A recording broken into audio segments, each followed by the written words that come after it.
Mənzil İnşaatı Dövlət Agentliyinin İdarə Heyətinin sədri Sadiq Sadıqov dövlətimizin başçısına kompleksdə yaradılacaq şərait barədə məlumat verdi.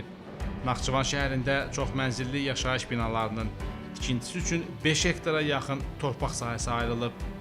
Kompleksdə 6 və 7 mərtəbəli 16 bina inşa ediləcək. Burada 93 bir otaqlı, 37 2 otaqlı, 351 3 otaqlı, 37 4 otaqlı olmaqla ümumilikdə 518 mənzil olacaq. Yaşayış kompleksində sakinlərin rahatlığı üçün zəruri infrastruktur yaradılacaq. Burada uşaq bağçasının və digər yaşayış obyektlərinin tikintisi nəzərdə tutulur. Kompleks elektrik enerjisi, qaz, su və çirkəf suların axıdılması sistemləri ilə təchiz ediləcək. Burada yolların və sərkilərin salınması, ərazinin abadlaşdırılması və yaşıllaşdırılması nəzərdə tutulub. Dövlətimizin başçısına Mənzil İnşaatı Dövlət Agentliyinin indiyədək icra etdiyi və nəzərdə tutulan layihələri barədə də məlumat verildi.